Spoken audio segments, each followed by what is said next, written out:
es importante hacer pausas en tu camino hacia el logro de tus metas. Te invitamos al Retiro Renueva, 3 días enfocados en ayudar a líderes y pastores a recuperar su vitalidad y avivar su vida espiritual.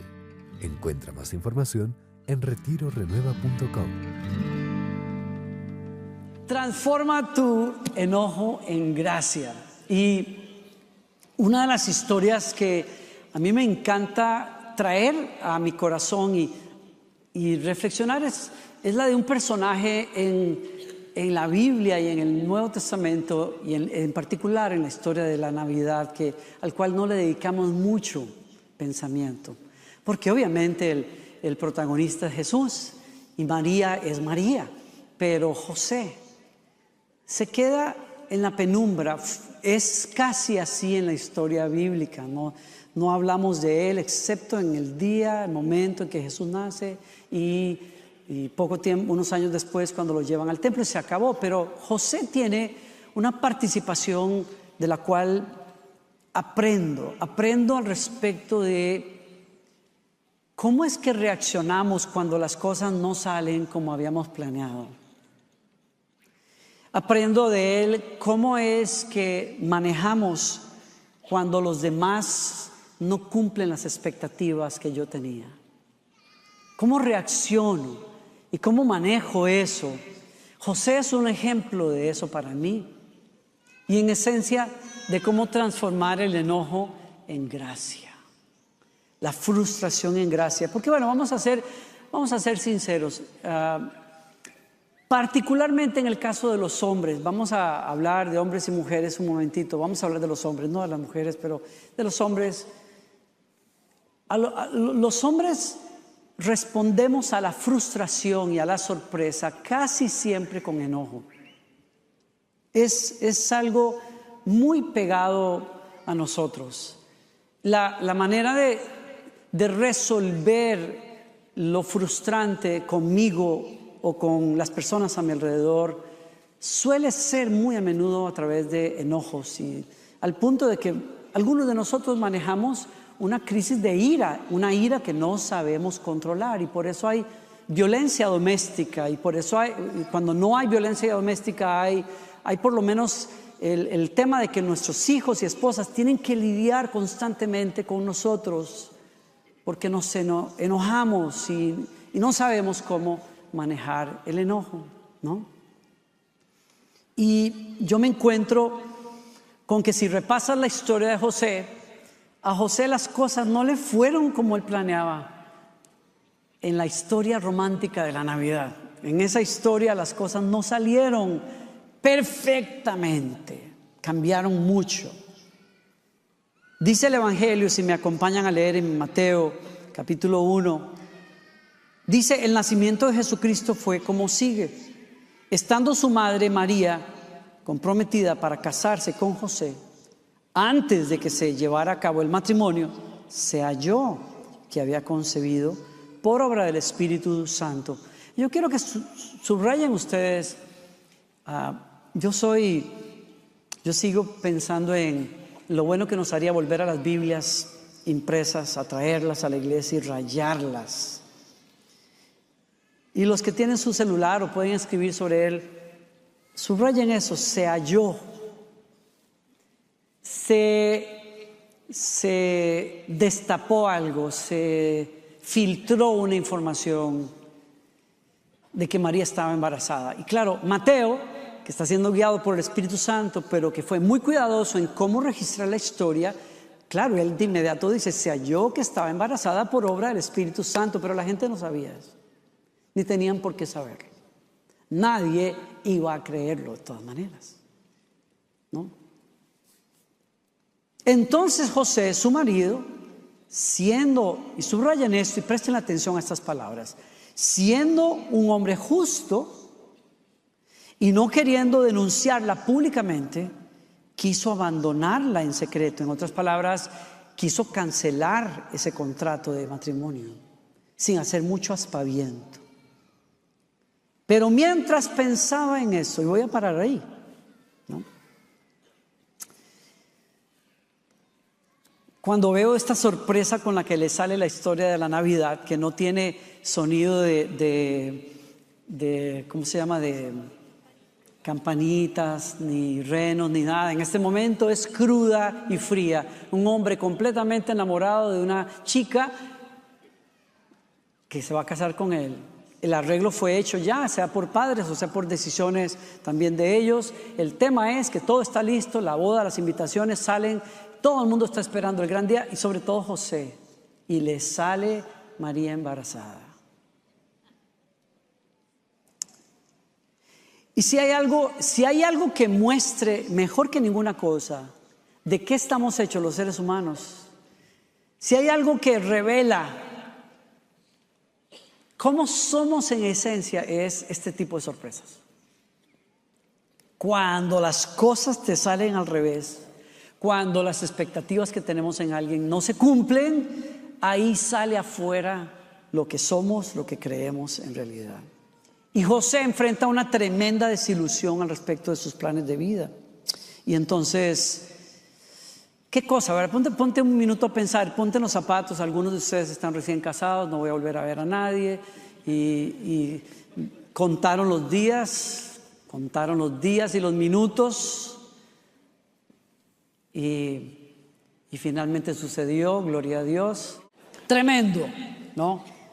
Pero qué sorpresota tan fuerte que José se dé cuenta que esta mujer está embarazada y nadie le explica nada, no sabe cómo es la situación. Es que la sorpresa es, ustedes saben, hoy día pues es más y más común que las personas antes de casarse pues deciden juntarse y tienen hasta la verdad que chicos cristianos, el tema de casarse y todo ya ahorita como que pasó de moda. Aún entre cristianos, es una cosa que yo no lo puedo creer, pero es así.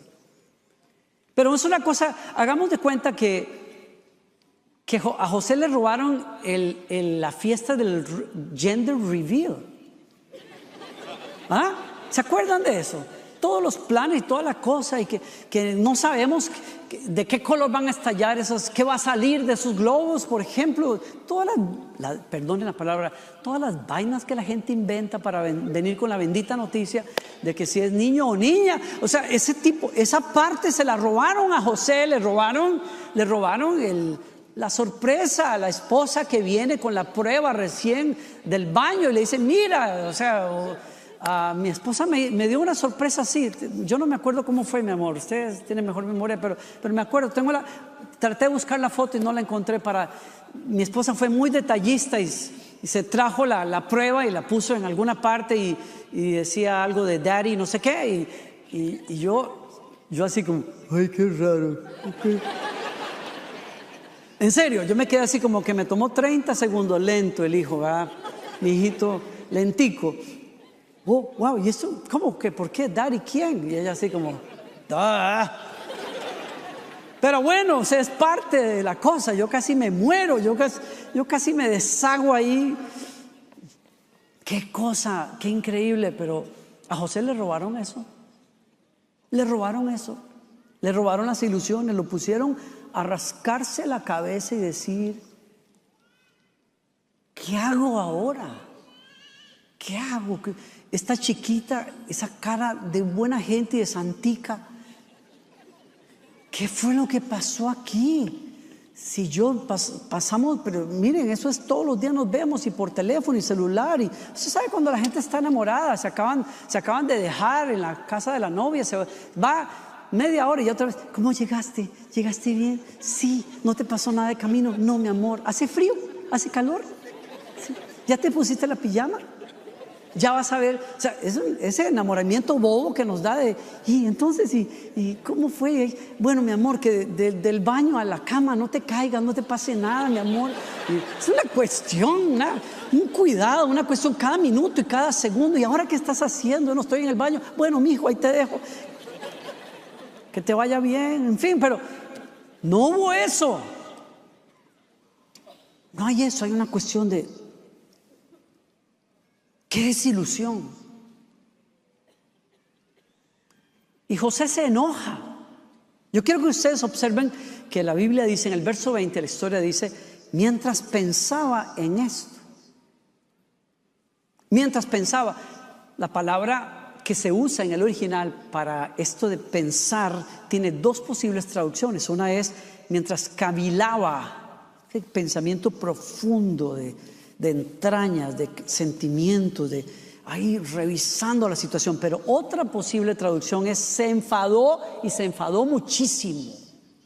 Ese es José, San José, en algunas tradiciones, arrancado con María, profundamente enfadado.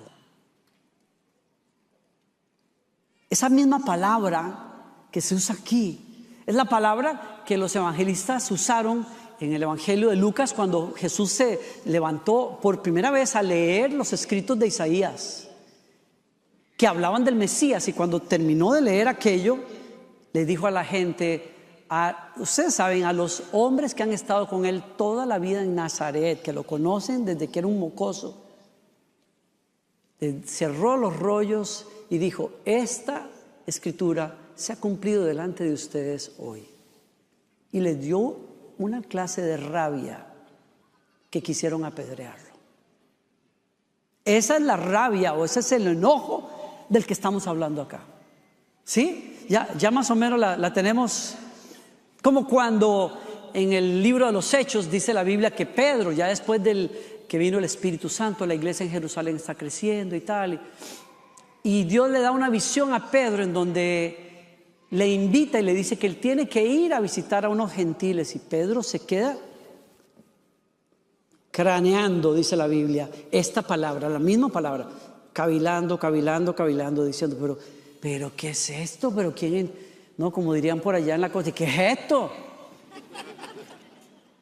Es él craneando, diciendo, ¿pero qué es esto? Pasó toda la vida tratando de ser un judío como manda Dios, que no me meto en la casa de los gentiles, y ahora me están diciendo que yo tengo que ir a visitar a un gentil y a un tipo que quién sabe ni en qué cree. Yo tengo que ir. Y dice la escritura, y se quedó craneando, pensando, cavilando aquello, molesto, tratando de desenredar toda una vida de enseñanzas. ¿Alguien me sigue? Ese es la furia y el enojo que tiene José. Es ese tipo de molestia que te da en ciertos momentos, que te dan ganas de decir, ¿por qué Dios me hace eso a mí? ¿Por qué me haces esto? ¿O nadie ha hecho eso alguna vez? No, aquí, no, qué tremendos ustedes. A nadie le ha pasado eso, a mí sí. A mí me ha pasado algunas veces. Acuérdense usted que el ángel no ha aparecido. Acuérdense ustedes que, es que yo sé, ustedes conocen la historia y ya saben lo que va a pasar después, pero José no sabe. Sí, que un ángel se le va a aparecer y le va a decir que es María, que es por el Espíritu Santo, lo que usted quiera. Él no sabe eso.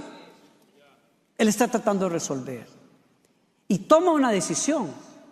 Ese es el punto aquí en esta tarde. Toma una decisión. Él decide, por encima de su enojo, no ser movido por su enojo, sino por su sentido de la justicia. Y decide que calladito va a romper el compromiso para no hacerle daño a María. Espérate un momentito. Entonces dice ahí el verso 19, entonces José, su marido, siendo un hombre justo, no quiso denunciarla, sino pensó en romper el compromiso en silencio. Pero ¿no le parece a usted que eso no tiene sentido con esto de ser justo? Porque si tú enfrentas una situación así, ser justo y actuar con justicia es otra cosa. Una persona que aplica las normas o que se mueve por la justicia es una persona que aplica las normas con imparcialidad, parejo para todo el mundo. Y en ese sentido, lo que la ley decía en el libro de Deuteronomio es que si una doncella, una virgen, estando desposada o comprometida con alguien, si esa mujer se enredaba sexualmente con otro hombre y quedaba embarazada, que ella y el tipo, el sinvergüenza, tenían que ser apedreados hasta morir. Esa es la disposición de la ley de Moisés. Entonces, si esto esto no tiene sentido porque la Biblia dice, siendo justo, si fuera justo hubiera dicho, vamos a la sinagoga y después la vamos a sacar para apedrearla. ¿Por qué? Porque esto es una traición. Esto es una traición. Alguien podría pensar también que la aplicación justa de la ley sería precisamente decir, bueno, tú me haces daño, tome también. ¿Sí? Usted me va a hacer, como muchas personas, hay personas que sufren una traición y por despecho, cuando usted ve a una señora decente, una buena mujer, que el sinvergüenza de su marido se fue de sinvergüenza a hacer lo que no tenía que hacer, y entonces usted ve a mujeres decentes que de pronto usted la ve que anda con novio por aquí, por allá, y aquello se volvió un desastre, porque como dice la Biblia, la herida que causa uno contamina también al otro. Qué desgracia cuando eso pasa. Pero bueno, puede pasar hasta con nombre de justicia y decir, tú me la hiciste, tú me la pagas, porque la justicia es eso. Ojo por ojo, diente por diente, ¿no? Eso sería ser justo. Pero ¿qué hace José? José dice, siendo justo, decide deshacer la relación callado sin que la justicia mosaica se aplique. Y entonces alguien dice por ahí que lo que hace José es ir más allá de las expectativas éticas de la ley para obedecer según una definición más elevada de justicia. Y aquí es donde lo quería traer a usted. ¿Será que José, siendo un hombre devoto a Dios, que amaba a Dios y que esperaba al Mesías, será que él de alguna manera tenía una noción de la justicia que tenía que ver con Dios y con el mensaje del Mesías que vendría un día? Esa es una suposición, pero lo quiero llevar conmigo en ese pensamiento porque me sacudió mientras me preparaba para traer esta palabra. Pensar que hombres amorosos y devotos a Dios podrían tener este concepto en sus corazones, como lo sugirió alguien. Y leyendo Isaías 42, una profecía escrita 600 años antes de Jesús, en donde se hablaba del Mesías, quizás esta profecía inspiró en José reaccionar en vez de con enojo y más allá, con un acto de misericordia. Porque dice la profecía en Isaías 42, hablando del Mesías, oigan qué palabras tan bellas. Este es mi siervo, a quien sostengo, mi escogido, en quien me deleito. Sobre él he puesto mi espíritu y llevará, ¿qué? Justicia a las naciones. Él aplicará justicia. Y luego en el verso que sigue indica cómo aplicará esa justicia. Dice, no clamará, ni gritará, ni alzará su voz en las calles. Y pongan atención a esto, el verso 3 es mi enfoque. No acabará de romper la caña quebrada, ni apagará la mecha que apenas arde. No acabará de romper la caña quebrada, ni apagará la mecha que apenas arde. El profeta 600 años antes decía que el Mesías sería una persona que aplicaría la justicia de otra manera. Sería teniendo compasión por el débil, por el cansado, por el exhausto, por el que no es perfecto. Incluso hasta hace pocos años, la gente en el sur de Irak utilizaban la caña para construir casas y para construir barcos. Pero si es necesario que la caña resista presiones, ¿qué pasa cuando la caña se quiebra? No sirve para nada, sirve para terminar de quebrarla y usarla para atizar el fuego. Para eso podría servir, para calentarse o para construir un fuego, pero no para construir una casa ni un barco. Él no quebrará la caña que está quebrada ya, y Él tampoco apagará la mecha que se extingue. Y claro, las lámparas de aquella época eran similares a esta. Esta es una reproducción de una lámpara de esos años.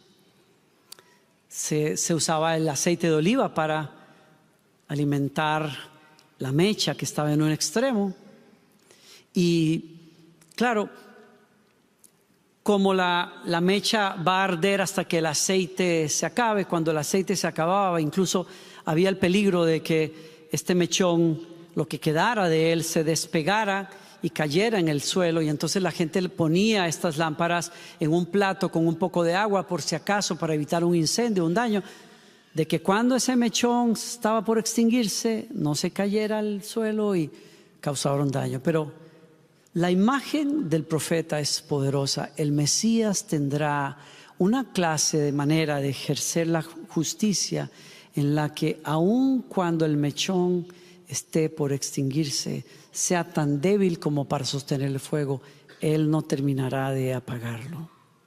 Y a mí me habla de alguien que, teniendo el poder, la santidad, la justicia como nadie más, tiene la ternura para mirar al débil y no terminar de apagarlo, sino más bien levantarlo.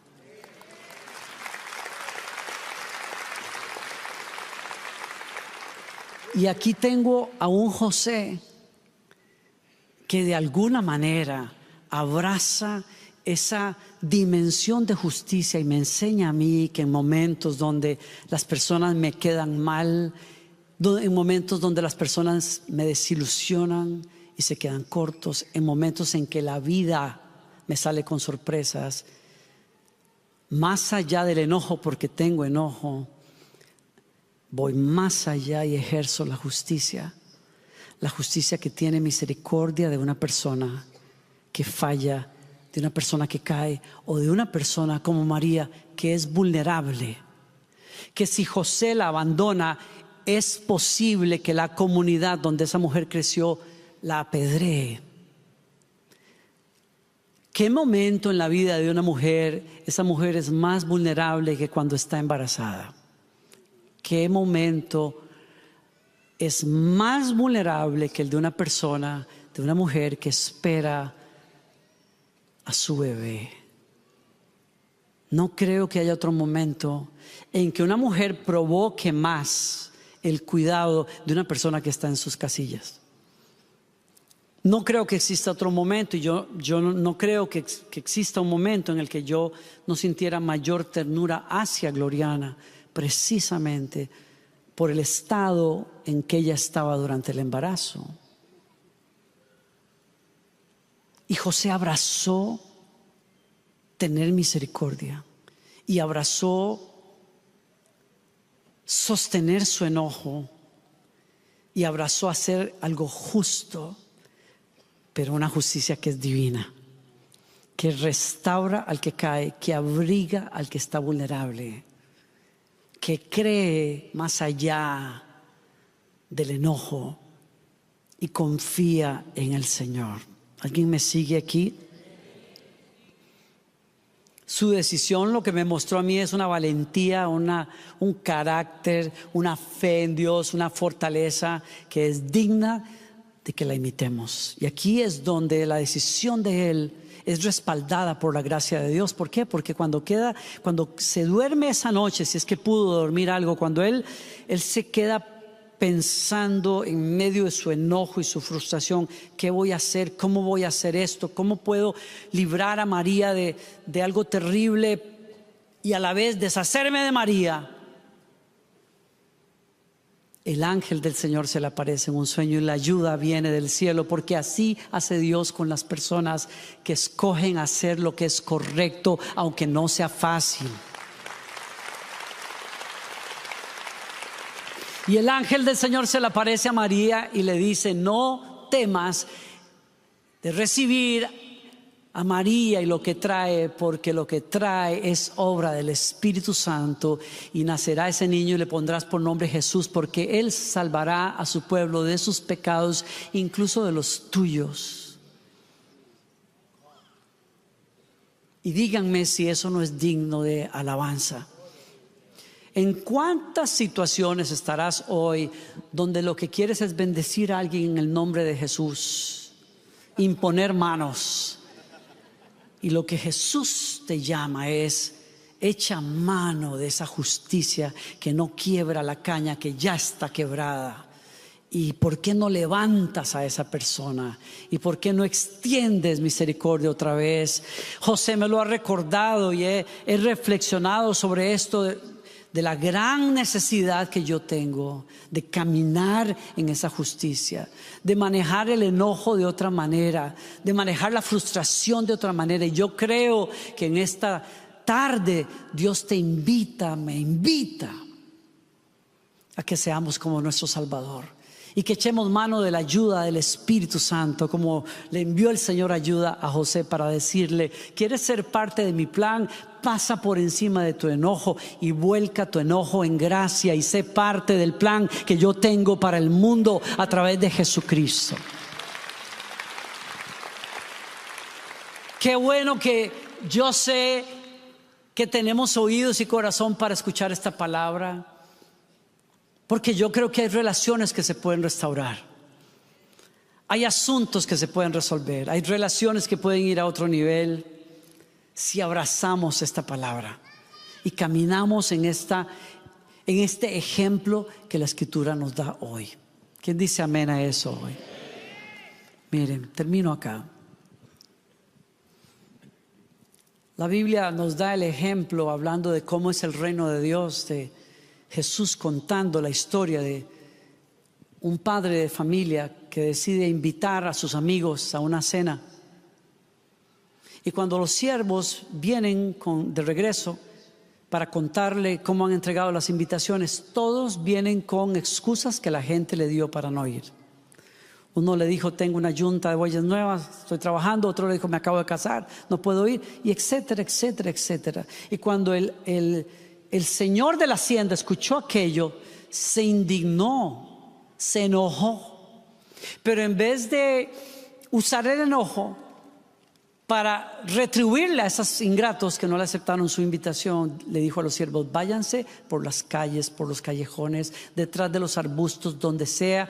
Inviten a los pobres, a los que nadie quiere invitar, y háganlos venir a esta mesa, porque voy a tener gracia de ellos. Voy a invitarlos al mejor banquete que pudieran tener. Y aquel hombre convierte su enojo en gracia. Y cuando Jesús contó esa historia, nos estaba hablando a nosotros.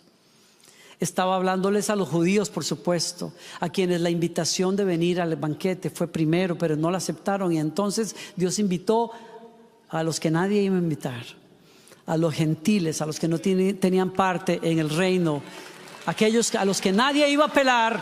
Nos invitó a nosotros en Cristo. Y la invitación está para ti y para mí, para el que no se cree digno, para aquel que falla, para aquel que es débil, para aquel que cae en el camino, para aquel que no da la talla. La invitación es: ven y reconcíliate con tu Señor. Ven al banquete de salvación que tiene el Señor para ti, porque aquel que nos habla hoy es el que lo hizo, el que bajó del cielo con justa ira para pagar por nuestros pecados, pero en vez de usar la ira para acabar con nosotros, usó su enojo con el pecado para pagar por el pecado y salvar a los pecadores. Y esa es la invitación de Dios para ti hoy. ¿Por qué volver a casa con la carga de pecados si puedes salir de aquí libre de esa carga? ¿Por qué salir de aquí alejado de Dios cuando puedes salir de aquí lleno del Espíritu Santo, en relación con Dios? Y esta es la invitación de Dios para nosotros hoy. Haz las paces con Dios hoy. Entrégale tu corazón al Señor hoy. Dile al Señor: yo te acepto la invitación, Señor. Soy un pecador, pero acepto la invitación. Yo creo en ese amor que torna mi pecado en perdón. Oren conmigo. Señor, gracias por tu palabra y gracias por tu presencia y gracias. Dile conmigo, pon esa mano en el pecho y dile: Señor, gracias por hablarme. Gracias. Gracias por hablarme. Gracias. Gracias por invitarme a gustar de tu gracia. Gracias, Señor. Yo recibo esta palabra, yo recibo este mensaje, yo recibo tu invitación. Dile conmigo: aquí estoy, Señor. Heme aquí, Señor. Te digo, heme aquí, aunque el camino sea difícil, aunque me cueste caro decir que sí. Te digo sí, aunque la vida me salió con sorpresas y no sé cómo manejarlas. Te digo, Señor, te entrego estas cosas. Sé que tienes un buen plan, Señor, conmigo. Me entrego a ti como lo hizo María, que en vez de decir, Señor, ¿por qué me haces esto? El pueblo me puede apedrear, José se va a desilusionar. En vez de hacer eso, dijo, he aquí la sierva del Señor, porque seguirte a ti siempre nos va a costar algo, Señor. Y yo te digo hoy, quiero seguirte a ti, quiero hacer tu voluntad en esta relación que es difícil, en este conflicto interpersonal, en este momento en la vida en que no tengo ganas de agradecer. Te digo, Señor, toda la gloria para ti, mi alabanza es para ti, confío en ti. Quiero hacer tu voluntad como lo hizo José, quiero hacer tu voluntad como dijo María, quiero ser parte de tu plan. Y entonces el enojo se volverá en gracia. Señor, aquí estoy. Si nunca te lo he dicho, te lo digo hoy de todo corazón. Perdona mis pecados, recibo tu gracia, recíbeme, hazme tu hijo. Hoy, Señor, entra en mi corazón, siéntate en el trono de mi vida. Sé mi Rey y mi Salvador por siempre. Gracias, Señor. ¿Quién dice amén a eso? Es importante hacer pausas en tu camino hacia el logro de tus metas. Te invitamos al Retiro Renueva, 3 días enfocados en ayudar a líderes y pastores a recuperar su vitalidad y avivar su vida espiritual. Encuentra más información en retirorenueva.com.